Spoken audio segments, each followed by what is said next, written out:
নমস্কার, স্পন্ডন নিউজে আপনাদের স্বাগত। এই মুহূর্তে আমরা আছি ফোর্ট উইলিয়ামে। এখানে ডুরান্ডের প্রেস কনফারেন্স আছে, আর কিছুক্ষণের মধ্যে ডুরান্ডের প্রেস কনফারেন্স শুরু হবে। সেখানে সেনাবাহিনীর শীর্ষ আধিকারিকদের সঙ্গে উপস্থিত থাকবেন অরূপ বিশ্বাস।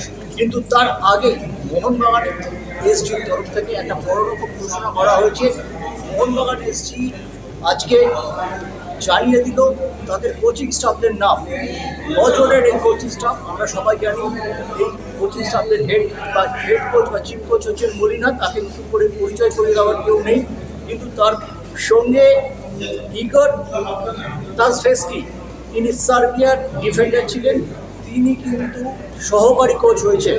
এবং আমাদের প্রত্যাশা মতো বাস্তব রায় ইন্ডিয়ান অ্যাসিস্ট্যান্ট কোচ হিসেবে নির্বাচিত হয়েছেন। আর তিনি ইতিমধ্যেই দলের সঙ্গে যোগ দিচ্ছেন, কারণ যে দলটি খেলবে আগামী 27 তারিখ ডাউনটাউন হিরোজের সাথে, সেই দলের ডাগ আউটে তিনি থাকছেন। আজকের পরে আরও বেশি ক্লিয়ার হয়ে গেল, যেটা আমরা আগেই বলেছিলাম। এর পাশাপাশি গোলকিপার কোচ হিসেবে ফ্রান্সিসকো মার্টিনেজকে নামা হয়েছে, ফিটনেস কোচ সার্গিও গার্সিয়া। এরা কিন্তু সবাই নতুন, কিন্তু এর পরে যে কোচিং স্টাফের ক্ষেত্রে যে মোহনবাগানের যে বাকি কোচিং স্টাফরা, সেটা কিন্তু তাদের রিটেন করেছে মোহনবাগান এসজি। তারা গত বছরও ছিল। তারা হলেন ডাক্তার হিসেবে রয়েছেন সেই নেলসন পিন্টো, আমাদের পরিচিত ডাক্তার। ফিজিও হিসেবে রয়েছেন অভিনন্দন এবং কুলসুম ভুইয়া এবং অভিষেক ভট্টাচার্য আগের মধ্যে রয়েছেন দলের ম্যানেজার হিসেবে।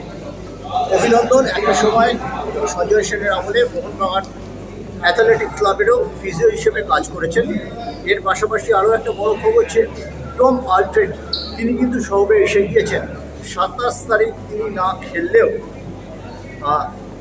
18 জন বা 23 জনের দলে থাকতে পারেন, কারণই একটা ইঙ্গিত পাওয়া যাচ্ছে। কারণ তিনি এসেই আগামীকাল প্র্যাকটিসে নামবেন। আগামীকাল মোহনবাগানের শেষ প্রস্তুতি ডাউনটাউন হিরোজের বিরুদ্ধে খেলতে নামার আগে। ডাউনটাউন হিরোজের বেশি আছে, মোহনবাগানের বর্তমান দল ছন্নছাড়া অবস্থায় আছে।